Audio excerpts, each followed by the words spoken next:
Alas 5:10 na. 1 Western Visayas na.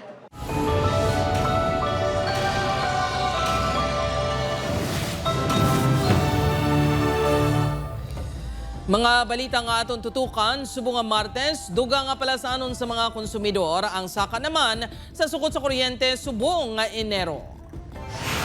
1 peso and 31 centavos per kilowatt hour o kung masobra 10% nga saka sa sukot sa kuryente sa Iloilo City, ipatuman subong nga January. Negros Power may pagsaka man. Ginamos ang pila ka LGBTQ members nagluntad sa tion sang sinulog sa Kabangkalan Festival. Pagpangawat ng 3 kasulterito sa motorsiklo nga nakapark sa higad sandalan sa Leon, Iloilo, nahuli ka. Rider nga nagsablag sa nagresponde nga fire truck sa Bacolod City na tumod na. Wala sang driver's license.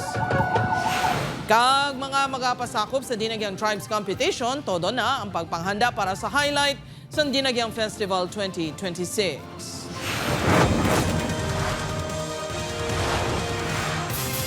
Ini ang GMA Regional TV, 1 Western Visayas. Mayong hapon Western Visayas, kag Negros Occidental, malantaw kita sa live streaming sa YouTube channel ng GMA Regional TV kag Facebook page sang 1 Western Visayas. Sa nagapauna nga balita, masobra 10% nga saka sa per kilowatt hour nga sukot sa kuryente, ipatuman sa Iloilo City subong nga bulan. Samtang masobra piso sa kada kilowatt hour, ipatuman man nga saka sa electric rate sa Bacolod City. Si John Sala nakatutok live sa barangay Zamora Melieza, Iloilo City proper. John?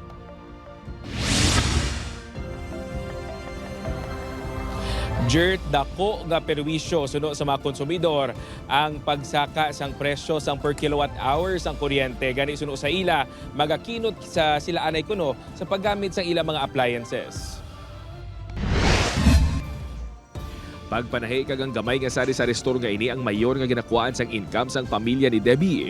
Suga, electric fan, TV kag refrigerator ang kalabanan nga ginausar nila nga appliances sa sulod sang ila balay. Sa nagligad nga bulan naglabot sa 383 kilowatt ang ginkonsumo nila nga kuryente. Gani naglabot sa 4,349 pesos ang iya nga bill. Apang mangod kulang pa ang budget ni Debbie. Utay-utay ang pagbayad sinisang bill pinaagi sa mobile application sang More Power. Sa December 2025, 11 pesos and 35 centavos ang per kilowatt hour rate sang More Power. Apang subong nga Enero, may 1 peso and 31 centavos per kilowatt hour o kung masobra 10% kapag saka. Yara na sa 12 pesos and 66 centavos per kilowatt hour ang bagong rate sang More Power. Butsilingon, sa pareho nga konsumo sang kuryente sang pamilya ni Manang Debbie, hindi magdubo sa 500 pesos sa igasaka sa ilabil. Dugang kuno ini nga palasanon, ilabi na nga halos tanan subong nga mga balaklon ang nagasaka man ng presyo. Dako gid sa nga burden sa amon kay ti sa wala pa gani nagtaas nabudlayan na kami. To subong nga nagtaas pagid ti mabudlayan pagid kami ni magbayad. Suno sa More Power pagsaka sa presyo sa kuryente sa wholesale electricity spot market kag pagnipis ang supply sa kuryente bangod sa mga scheduled kag wala ginalauman nga mga outages sa mga power plants ang rason sang electric rate hike. Ang natabo lang gid ini Sir John nga ti subong nga bulan January nga nagmahal pagid ang presyo sa kuryente plus may mga charges. Apang hindi lang More Power ang magapatuman sang increase. Ang Ileco 1 magapasaka man sang rate sa masunod nga bulan. Nagahulat pa sang evaluation kung pilagi ang igapasaka nga sukot sang electric cooperative. Ang aton rate sa spot market, ang ginakuha natin sa kuryente kung kulang aton sa demand naton nga requirement. From 6 pesos last month, subong I think more than 12 pesos. So that amount to increase ang aton rate. Samtang nag-anunsyo man ang Negros Power sang 1 peso and 6 centavos nga pagsaka sa residential electricity rate sa ila franchise areas, epektibo sa January nga billing. Butsilingon halin sa 12 pesos and 4 centavos per kilowatt hour, mangin 13 pesos and 10 centavos na ang bagong nga rate. Primarily it's because of the generation charges na cost niya siya sa duration sa capacity sa mga planta diri sa Visayas. That's number one. And the other one is the congestion sa paritimo natin from Mindanao to Visayas. These factors all contributed sa spike. Gani dismayado ang pila ka mga konsumidor kasubong ni Sylvia nga may madamong appliances kuno nga ginagamit sa iyang balay kag tianggi. Ang 1.8 ko siguro makadto na ni sa 2K plus. Amo na tani hindi lang tani magpatama. Taas bala dako na gid. Dako na ng piso eh.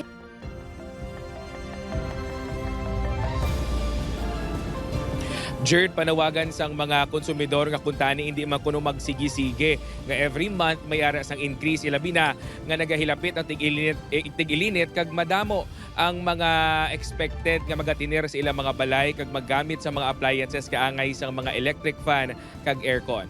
Jerd? Madamong gid nga salamat sa detalye, John Sala.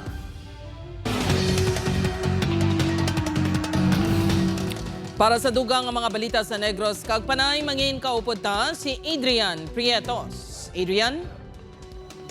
Yes, Jerd, mga puso, madamong gid salamat sa Negros Occidental. Pila ka LGBTQ members sa kuhaan sa video nga nagaginamo kadungan sang sinulog sa Kabangkalan Festival. Yaring balita nga itong gitutugan.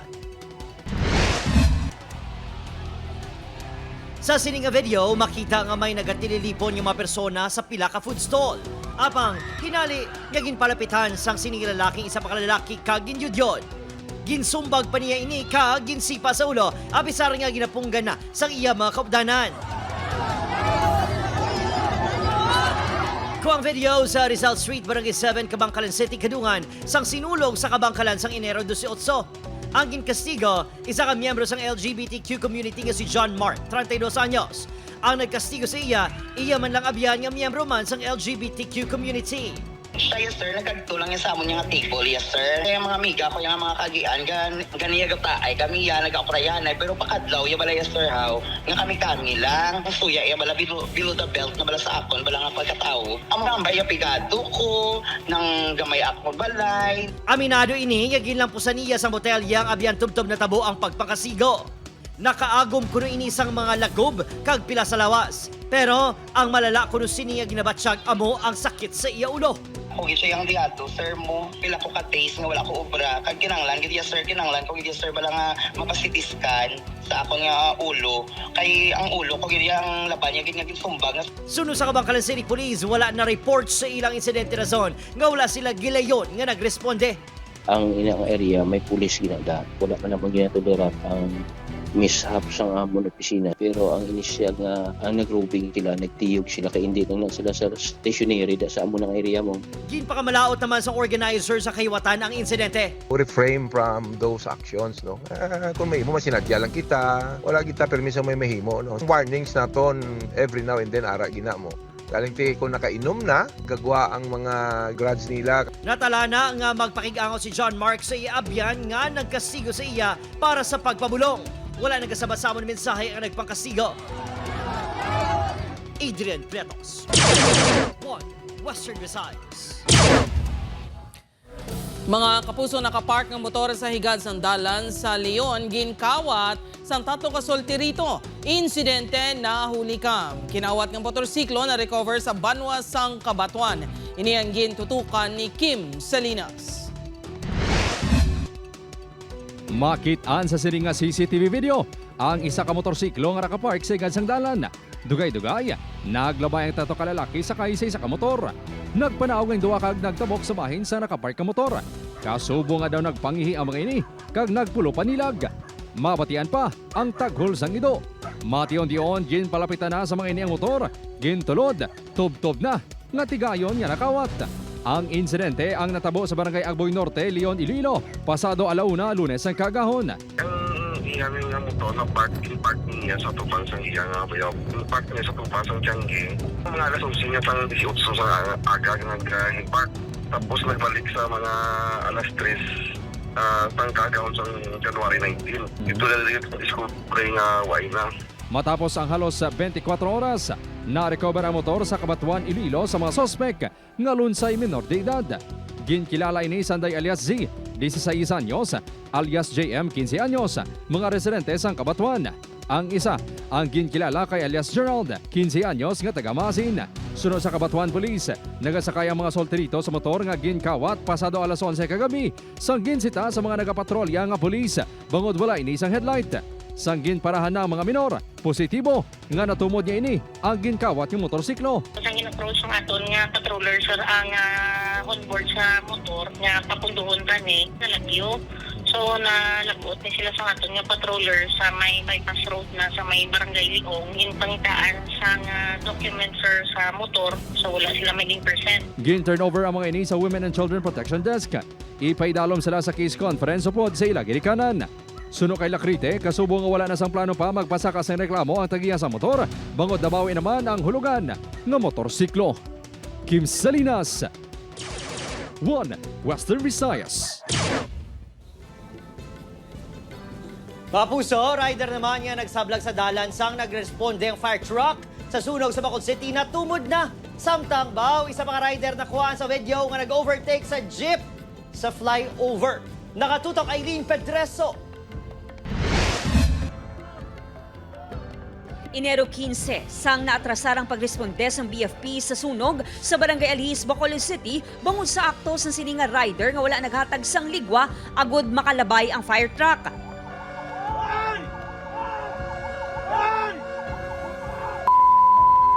Matapos ang investigasyon sa LTO-NIR, natumod ang tagiya sa motorsiklo. Diri natukiban ngiging pahulam ng sini sa pasaway nga rider sa video ang motorsiklo. Identify niya nato, taga-serve na nato ng show cause order kahapon no, sa identified owner. Taga ang driver na nakita sa aton nga investigation nga ang driver wala sa valid driver's license and at the same time ang motor unregistered. Sunod sa LTO-NIR, ang akto sang rider klaro nga paglapas sa Section 48 sang Republic Act 4136 o kung reckless driving kag paglapas ng Section 49 kung sa diin nakasaad nga nagakinahanglan nga maghatag ligwa ang mga motorista sa tion nga may maglabay nga mga emergency vehicle, fire truck kag police patrol.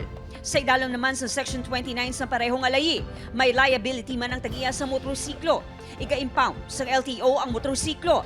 Samtang, naglabot naman sa talatapan ng LTO-NIR ini nga video sa pag-overtake sang rider nga may angkas nga babayi sa isa ka pasahero nga jeep.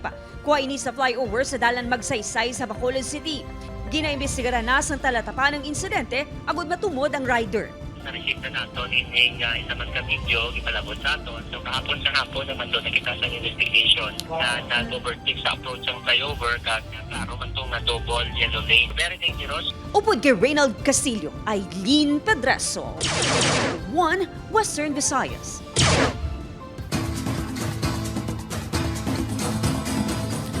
Mga kapuso din ang Food Festival sa Iloilo City magasugod na sa Huwebes, Enero 22. Nagkalain-lain nga Ilonggo food pwede matilawan. Si Kim Salinas nakatutok. Saboroso, authentic, kag nagkalain-lain nga mga Ilonggo food. Inang mahimo matilawan sa mga Ilonggo kag bisita sa pagsugod sang Dinagyang Food Festival sa Dalan Valeria, Delgado kag Solis sa Iloilo City sa Enero 22. Magalawig ini tubtob sa Enero 25. Sunod sa komitihan sang Dinagyang Food Festival, 250 ka food kiosks ang magapartisipar sa festival.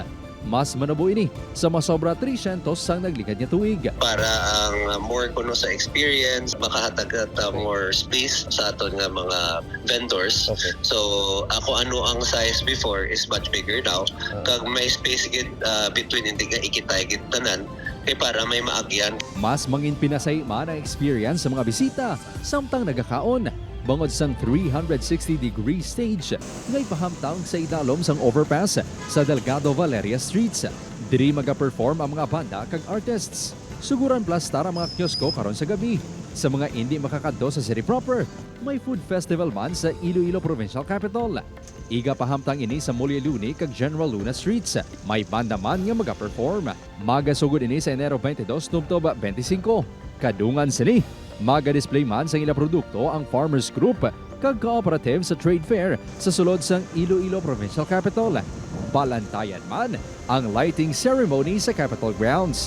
May ara kita sa 50 ka merchants no for the food fest. 10 sinadri ang nagahalin sa mga kabanwahanan sa aton nga slow food community from the municipalities of Picawan, Kalinog, Miagao, Cabatuan, tigbawan, apoy at maasim. Samtang, todo na ang pagpanghanda sa mga magapasakop sa Dinagyang Tribes Competition. Kahapon, nagsugod na ang ilang blockings kag rehearsals sa 3 ka judging areas. Ginsuspinde naman sa Iloilo City LGU ang obra sa Iloilo City Hall sa Enero 23 Biyernes kag Enero 26 Lunes bilang kabahin sa pagsaulog sang Dinagyang Festival 2026.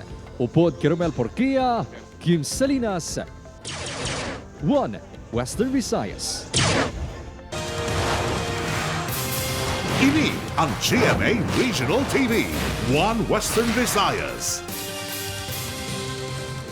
Mga kapuso, bangkay sang Ilongga OFW nga nasapuan nga wala na sang kabuhi sa sulod sang iya kwarto sa Abu Dhabi sa UAE. Nagabot na sa Iloilo City. Pamilya padayon nga nagahulat sang hustisya. Si John Sala nakatutok.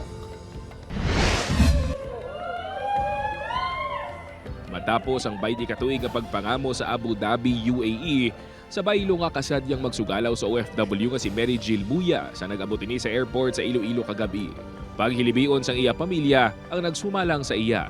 Inibangod isa na inikabangkay sang makapauli. December 31, 2025, nasapuan nga wala na sang kabuhi sa sulod sang iya ginatiniran nga kwarto sa Abu Dhabi si Mary Jill. Tubtub subong, hindi pa klaro sa pamilya kung ano ang ginkamatay sini. Ginaproseso pa sa isa ka funeral home sang bangkay ni Mary Jill antes nga dalon sa ilabalay sa barangay Cubay Haro, Iloilo City. Tungod sa aras sa freezer, ginaulat pa nga antisibal sa maron. Ay ambal sa amon sang OWA nga basi madugayan ang forensic report.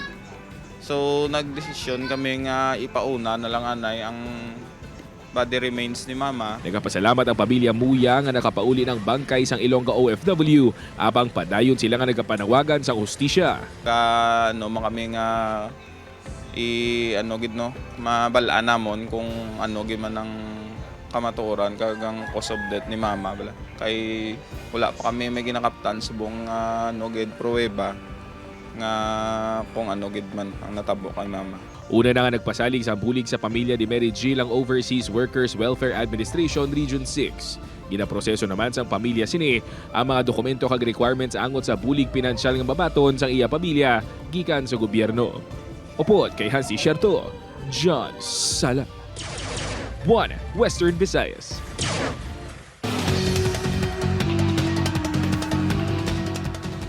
Mga puso, sa Iloilo City, duha ka lalaki nakuhaan sa masobra 1.4 million pesos nga balor sang suspected shabu. Samtang sa Bacolod naman, 5 ka persona na dakpan sa ginkasang at drug bypass operation. Isa diri, SK kagawad pa. Yaring balita nga itong gintutugan. Arestado ang 55 anyos na high-value individual sa drug bypass operations ng Regional Police Drug Enforcement Unit 6 sa Barangay Santo Niño Norte, Arevalo, Iloilo City. Ang suspect, amo si alias Mechot, driver sang jeep kag residente sang amuman nga lugar. Na-recover ang 215 gramos ang suspected shabu nga nagablor sa masobra 1.4 million pesos. 4 ka bulan, gin monitor ang suspect antes ginpatigayon ang operasyon.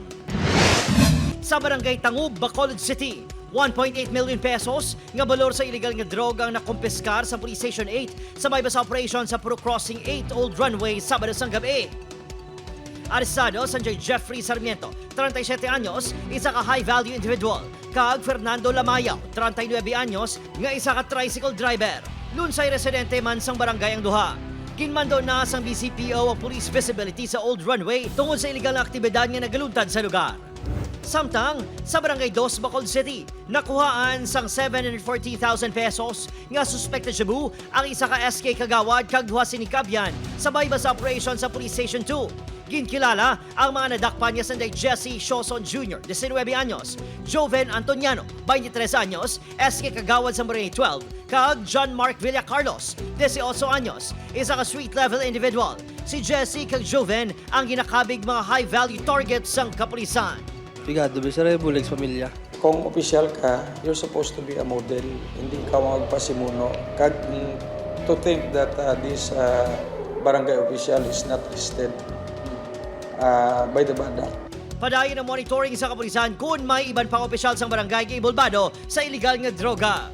For as long as you are engaged in illegal drugs, official ka man, konbuinas ka man subong, pero mabot ang adlaw nga malason ka. Sunod naman sa Puno Barangay, isang Barangay 12, wala nagatiner ang nadakpan nga SK Kagawad sa Ila Barangay. Yang sa kamay isang barangay, medyo sa kasubok man, hindi naman na siya mabantayan 24 hours. Siya man na makasabat kung harap na subong. Adrian Pretos, 1 Western Visayas. Sa iban pang balita, ginpasaka na pasado alas 9 kay inasang aga sa Provincial Prosecutor's Office. Pinagi sa regular filing ang mga reklamo kaangot sa ginaligar pagpanghimulos sa isa ka punong barangay sa 15 anyos nga dalagita sa Banwa sang Zaraga, Iloilo. Ang insidente ang natukiban matapos nagpanugid sa iya mga himata ang biktima. Base sa panaysayon sini, 2 ka beses siya nga ginhimuslan sa punong barangay. Nagtuyo pa sa pangatlong nga tion, apang wala natigayon. Humalin sa nagwa ang impormasyon kaangot sa insidente, wala na makapakita ang punong barangay sa ila lugar. Rape in relation to RA 7610 and acts of kasi business in relation to RA 7610 or regular filings. Mga kapuso, matapos ginpangunahan ang inaugurasyon sa Antique Airport Development Project kahapon, nagdiretso si President Ferdinand Marcos Jr. sa Barangay 5 Poblasyon, Hamtik, Antique, kagin-inspeksyon ang bagong gin-inaugurahan nga 60.8 million pesos rice processing system.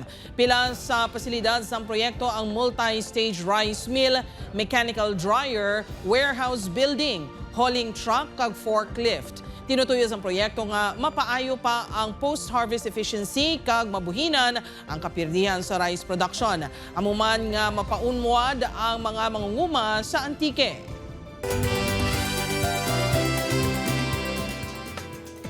Kapuso, mga deboto kag turista nagdagsa sa Kalibo, Senyor Santo Niño at Yetian Festival 2026 sa Aklan. Sa Iloilo City naman, naghiwat sang sadsad ang pila ka mga parokya kadungan sang Fiesta sang Santo Niño. Nakatutok, Fesor Dales.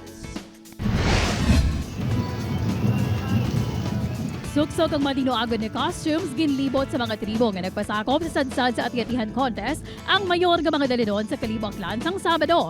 Kadungan ini sang highlights ang Mother of All Philippine Festivals, ang Kalibo Senyor Santo Niño Atyatihan Festival. Makita nga nag-enjoy gid sa pagsadsa nila ang mga residente, kundi pati mga turista. Viva kay Senyor Santo Niño! Nagdagsa ang mga deboto sa St. John the Baptist Cathedral sa ginhiwat nga Pilgrim's Mass. Ang tagsa ka deboto may bitbit nga imahen sang Santo Niño kag may kanya-kanya nga mga pangamuyo kag petisyon. Ang misa ginsundan sang isa ka Pilgrim's Procession.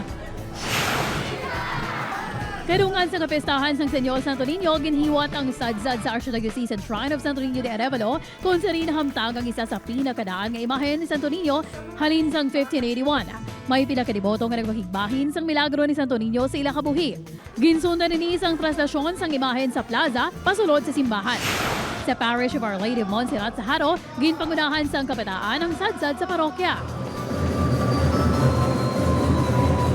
Tinitanan no nagapatungod do sa aton nga debosyon sa Senyor Santo Niño kung sa diin no ang aton ginapadunggan ini nga bata nga si Jesus pag aton man ginhatagan sa italupangod ang mga kabataan. Tas or Dallas.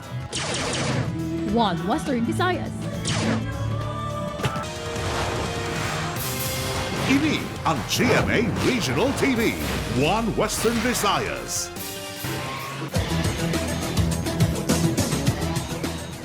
Three days na lang mga kapuso, magabukas ng women's volleyball sa NCAA Season 101. Brand new season, ganing may brand new format man ang women's volleyball. Natunga na ang napulo ka NCAA schools sa duwa ka grupo para sa elimination games. Sa Group A, ang Benilde Lady Blazers, Mapua Lady Cardinals, San Sebastian Lady Stags, JRU Lady Bombers, kag Perpetual Lady Altas. Sa Group B naman, Lechon Lady Knights, Arellano Lady Chiefs, LPU Lady Pirates, San Beda Lady Red Spikers, kag EAC Lady Generals. Sa Biyernes, January 23 na mag-aumpisa ang tournament. Balantayin mga kapuso sa opening games ang gunning for 5P Championship nga Lady Blazers batok sa Lady Cardinals. Kag ang runner-up nga Lady Knights kontra Lady Chiefs. Malantaw ang NCAA games sa GTV kag Heart of Asia pati sa social media channels sang NCAA kag GMA Sports. Performances sa Tribes Competition malantaw sa Halabira Dinagyang Festival 2026 special coverage sa GMA Regional TV. Samtang Kapuso Stars makidinagyang man. Si Tess Ordales nakatutok. Mga kapuso nga Ilonggo, mangin star-studded ang aton Dinagyang Festival 2026, bangod Maki Halabira ang pila ka Kapuso Stars. Ululubog kita nga mag-bonding sa Apoy Sinugo cast nga Sunday El Villanueva, Derek Monasterio, Ashley Ortega sa Kapuso Mall Show sa SM City, Rita South Point sa Biyernes, January 23, 8 p.m. Sa Sabado, January 24, 4 p.m., kinitay kita sa fountain area sa Robinson Silito, kag makisadya kay Never Say Die star Jillian Ward, kag hating kapatid cast, Cassie Legaspi kag Cheska Fausto. Makidinagyang man siyempre sa Festival Iloilo sa Domingo, January 25, 7 p.m. sa Nayalin and Sai, Charlie Fleming, Cian Lucas, kag Anthony Constantino. Bantayan man ang Halabira Dinagyang Festival 2026 sa special coverage sa GMA Regional TV. Mag-aumpis ang live stream alas 7:30 Domingo sang aga, January 25 sa GMA Regional TV kag GMA News FB pages kag GMA Regional TV News, One Western Visayas FB pages kag via gmaregionaltv.com official website. Tess Ordales, One Western Visayas.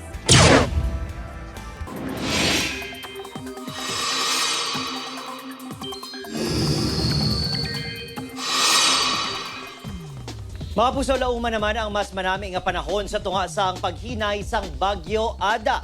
Sa latest bulletin sa Pag-asa, ulihini na sipatan sa kalayuon nga 820 kilometers na sidlangan aminhan sang Luzon. Padayon man ang pagluntad sang northeast monsoon o kunamihan nga ginalauman nga magdala sa mahinay nga pag-ulan sa dakong bahin sang Luzon. Base naman sa datos sa Metro Weather, manubo ang tsansa sang ulan sa Western Visayas. Apang manginhanda gihapon sa posibilidad sa mga hinali nga pagbubo sang ulan. Mga kapuso, good vibes ang dala sa isa ka lola sa Barangay Halandone Estate, Lapus sa Iloilo City nga energetic samtang naga-ehersisyo. Mismo ang apo nga si Aris ang nakakita sa iya lola nga naga-stretching, naga-ehersisyo ka naga-jogging pa in place. Ganiging kuha niya ini sa video sa January 15. Suno kay Aris, adlaw-adlaw nga naga-ehersisyo ang iya lola Estelia kag sa edad nga 100 years old, hindi kuno ini kasaho nga wala nagagalaw-galaw. Sa February 28, mag-celebrar si Lola sang iya ika-101st birthday. Kag ang iya sekreto, balaan nyo na. Ayos kagid, Lola Estelia. Mga kapuso, ako si Gertrude Charlatan. Ini ang One Western Visayas, bugos nga puwersa para sa mas dako nga misyon kag mas masangkad nga pagserbisyo sa pungsod.